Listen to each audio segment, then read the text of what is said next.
안녕하세요. 아이펠 온라인 코어 과정 9기 전래조건 팀의 발표를 맡은 김인규입니다. 지금부터 발표 시작하겠습니다. 다음과 같은 목차 순서에 따라 발표를 진행하겠습니다. 먼저 프로젝트 소개입니다. 최근 디지털 기기의 사용 연령이 낮아지면서 좀 예상치 못한 여러 사회적 문제가 발생하고 있습니다. 첫째로 아이들의 유튜브 중독 현상입니다. 영상 콘텐츠에 지나치게 익숙해지면서 책을 읽는 습관이 사라지고 그리고 집중력, 인내심을 키울 기회가 줄어들 위험이 있습니다. 그리고 두 번째로 학생들의 문해력 부족 문제입니다.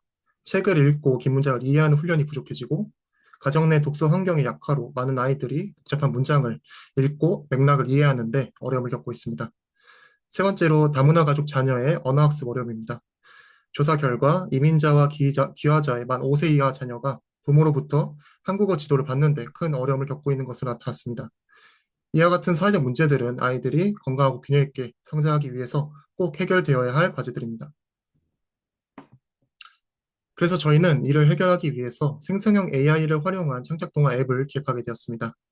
이 앱은 아이들이 재미있고 유익한 이야기를 통해서 자연스럽게 언어 능력을 키우고 문해력을 향상시키며 다문화 가정의 아이들도 쉽게 접근할 수 있도록 돕는 것을 목표로 하고 있습니다. 실제로 작년에 나온 논문에서는 기존 동화를 활용하는 것만큼이나 AI 생성 동화를 활용한 책 읽기 역시 아동의 어휘력 증진에 도움이 된다고 주장했습니다. 네, 그리고 앱을 개발하기 앞서서 이미 출시된 여러 앱의 특장점과 아쉬운 점을 분석해 보았습니다. 발표 시간상 기존 앱의 각 분석 페이지를 1초씩만 보여드리고 넘어가도록 하겠습니다.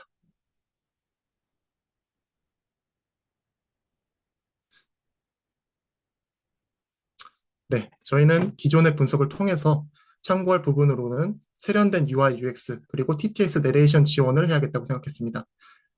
TTS 내레이션은 아직 한글 텍스트를 읽는 데 어려움이 있는 미취학 아동에게 필요한 기능이면서 동시에 구현 동화에 자신이 없는 보호자분들에게 큰 도움이 될 수 있습니다. 다음으로 기존의 분석을 통해서 개선해야겠다고 생각한 부분입니다.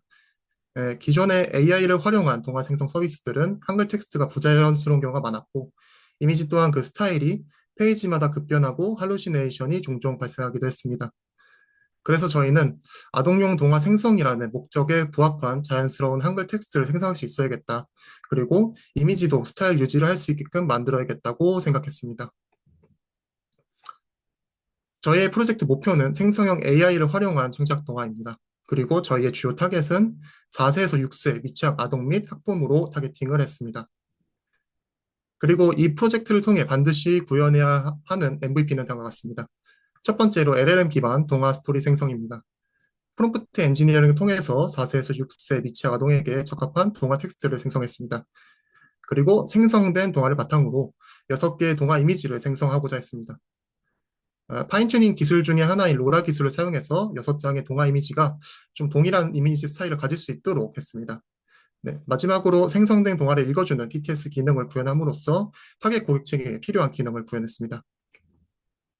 네, 다음으로 프로젝트 준비를 어떻게 진행했는지 간단히 언급하고 넘어가겠습니다. 프로젝트 계획서를 구체적으로 작성을 하고 이와 같이 팀원들의 역할과 책임을 구체화했고요. 그리고 이와 같은 협업 툴을 사용해서 효율적으로 작업 진행 상황을 공유하고자 했습니다. 네, 다음으로 프로젝트 수행 과정과 방법입니다. 먼저 저희 앱 구조에 대해서 간단히 설명드리겠습니다. 앱 개발은 플러터를 통해 진행되었습니다. 그리고 서버는 베스트 API를 통해 개발 및 배포하고 앵그록을 통해서 저희 서버를 외부에 노출시켰습니다. 파이어베이스를 통해서 사용자 인증 기능을 구현하고 실시간 데이터베이스 관리를 했습니다. 그리고 다양한 API를 활용해서 앞서 말씀드린 MVP 기능을 구현하고자 했습니다. 텍스트 생성 모델을 최적화시키기 위해서 현 시점에서 가장 보편적이고 사용하기 편한 AI 어플리케이션 구축 프레임워크인 랭체인을 사용하였습니다. 네, 저희는 랭체인을 통해서 필요한 기능 모듈을 가져와서 연결시켜가지고 AI 애플리케이션을 빠르게 구축할 수 있었고 실험 단계에서 여러 가지 LLM 모델과 여러 버전의 프롬프트를 간편하게 스위칭하면서 효율적으로 최적화시킬 수 있었습니다. 네, 또한 애플리케이션 상에서 문제없이 잘 작동하는 것을 확인했고 디버깅하기에도 용이했습니다. 다음으로 이미지 생성 모델을 최적화시키기 위해서 노드 기반의 그래픽 유저 인터페이스인 콤피 UI를 사용했습니다. 콤피 UI는 현 시점에서 이미지 생성 모델인 플럭스를 가장 편하게 사용할 수 있고, 이미지 생성 작업 흐름을 코딩 없이 노드 연결을 통해서 시각적으로 구현할 수 있었습니다. 네, 작성한 워크플로우는 제이슨 파일로 저장해서 팀원들과 공유할 수 있어서 네, 협업에 효과적이었습니다. 네, 다음으로 이미지 생성 모델의 파인튜닝 기술 중 하나인 로라 기술을 사용했습니다. 로라는 모델의 가중치를 재학습하지 않고도 단순히 원래 모델 위에 저차원의 행렬을 추가하는 것만으로도 새로운 입력에 대해서 컨텍스트에 맞는 결과를 얻게 해주는 기술입니다. 네, 저희는 많은 자원을 투입해서 모델을 훈련할 여유와 능력이 없었기 때문에 로라는 너무 매력적인 기술이었습니다. 그리고 또한 온라인상에 공유된 로라 오픈소스를 바로 우리 모델에 적용해 볼 수 있었기 때문에 이게 굉장히 큰 장점으로 작용했습니다. 저희는 이 로라를 통해서 최초의 기존 앱의 아쉬운 점 중 하나였던 이미지 스타일 유지 문제를 해결했습니다. 네, 다음으로 플러터 앱 개발의 통합 개발 환경으로 커서 AI를 사용했습니다. 저희는 플러터 역량이 낮은 상태에서 프로젝트를 시작했지만은 커서 AI의 특장점 덕분에 프로젝트를 무사히 끝마칠 수 있었다고 생각합니다. 커서 AI는 코파일럿 기능이 내재되어 있어서 다양한 개발 작업을 AI의 도움을 받아 효과적으로 그리고 효율적으로 진행할 수 있었습니다. 네, 다음으로 1분 동안 앱 시연을 보여드리고 저희가 구현한 앱 페이지와 각 기능들에 대해서 설명드리겠습니다.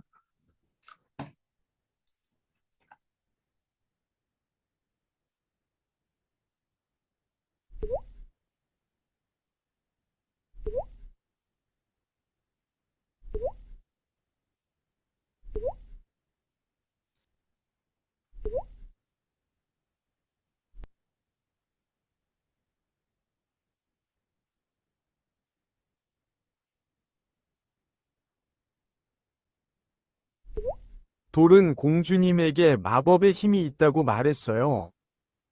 손을 들어 눈을 향해 흔들어 보세요. 돌이 말했어요.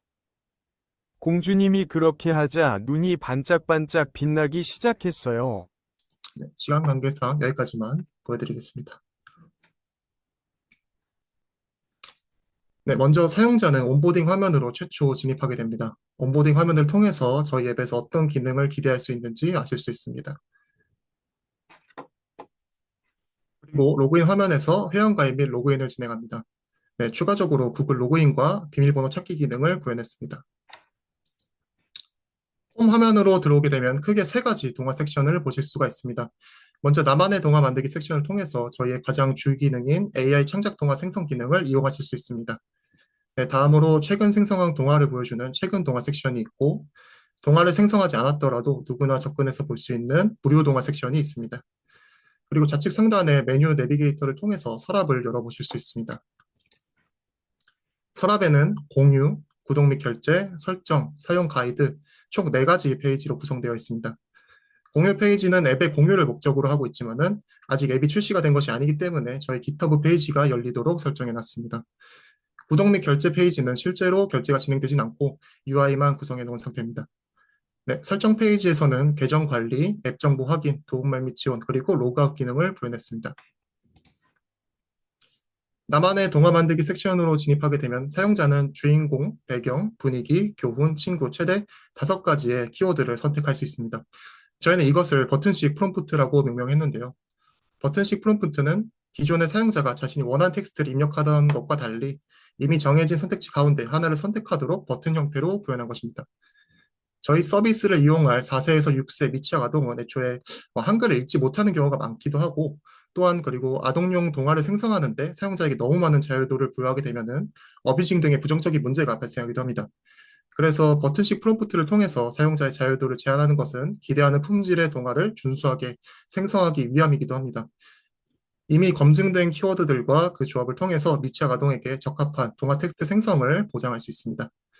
하지만 이 5가지 키워드들은 창작 동화의 내용을 풍부하게도 만들지만은 때론 너무 뻔한 이야기를 만들 때도 있었습니다.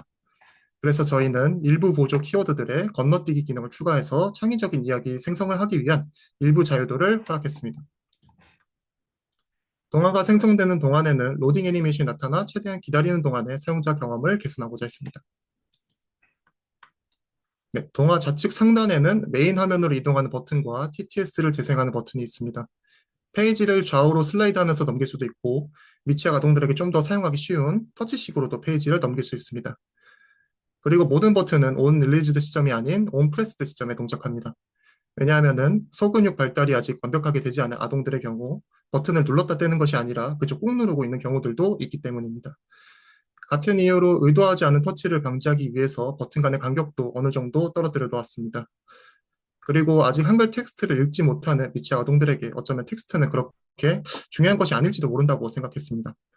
네, 따라서 생성된 이미지에 집중할 수 있도록 방해가 되는 텍스트를 끌 수 있게끔 우측 하단에 플로팅 버튼을 구현해서 동화 텍스트를 활성화하거나 비활성화할 수 있도록 했습니다.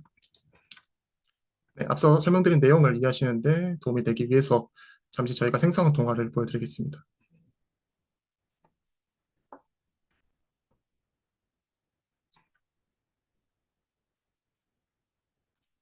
네, 동화 생성은 비동기 처리를 통해 순차적으로 생성됩니다. 뭐 예를 들어서 도입부 동화 이미지가 생성되었다면은 먼저 그 이미지를 사용자에게 제공하고 사용자가 도입부를 읽는 동안 뒤따라오는 전개부 이미지를 생성하여 사용자의 대기 시간을 최소화하고자 했습니다. 네, 평균으로 한 페이지를 읽는데 15초가 소요된다고 가정했을 때 사용자는 다음 페이지의 이미지를 받아보기 위해서 5초 정도만 기다리면 될 수 있도록 이미지 생성 모델을 최적화시켰습니다. 네, 다음으로 프로젝트 연구 및 실험 결과입니다. 네, 시간상 발표에서는 결과 내용만 간략하게 설명하고 자세한 실험 과정이나 수치 비교는 별첨 자료를 참고해 주시기 바랍니다. 먼저 도메인 연구 결과입니다. 문헌 조사 및 현장 조사를 진행해서 알게 된 도메인 지식 중 저희 프로젝트의 방향을 잡아준 핵심은 다음과 같습니다. 첫째로 글에 대해 관심이 없고 그림에 집중하는 아이들이 많았습니다. 따라서 저희는 자연스럽고 교훈적인 동화 텍스트를 생성한 것도 중요하지만은 우리 타겟 고객들의 흥미를 끌기 위해선 동화 이미지 품질에 집중해야 된다는 것을 알 수 있었습니다.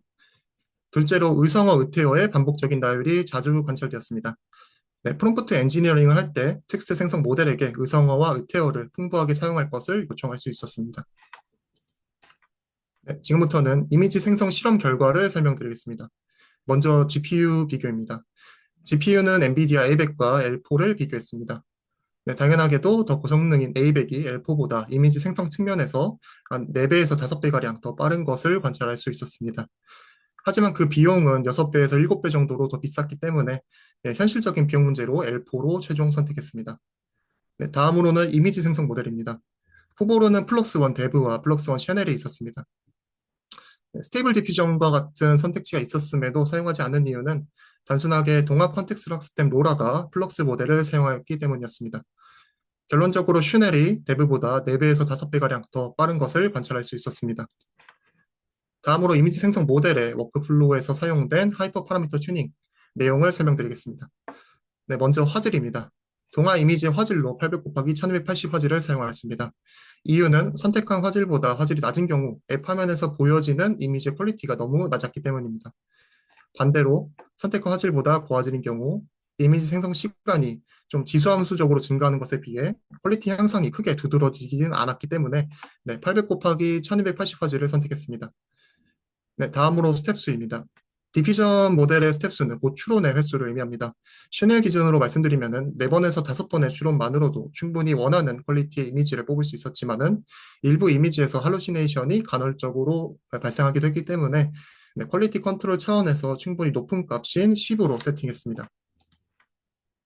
네, 최종적으로 저희는 이렇게 다음과 같이 이미지 생성 시간을 점점 단축시켜 나갔습니다.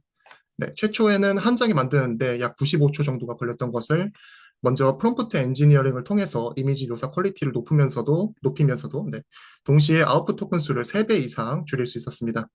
네, 아웃풋 토큰 수가 줄어들면은 클립 텍스트 인코딩 횟수가 줄어들어서 이미지 생성 시간을 단축시킬 수 있고 또한 API 비용도 줄일 수 있습니다. 그리고 모델을 데브에서 슈넬로 변경하면서 획기적으로 시간을 4배 이상 단축시켰습니다. 동화 이미지는 아무래도 극사실주의 이미지가 아니기 때문에 정교한 이미지를 만드는 데 유리한 데브보다는 빠르게 이미지를 생성할 수 있는 슈넬이 훨씬 태스크적으로 적합했습니다.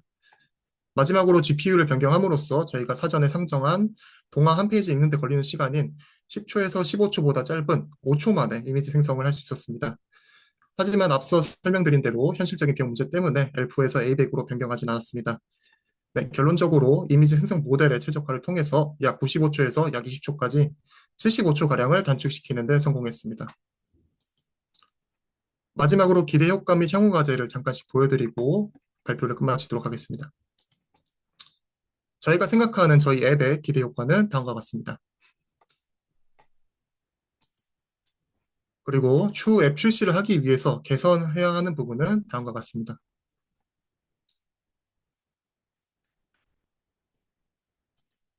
그리고 라이선스와 레퍼런스를 참고 부탁드리겠습니다.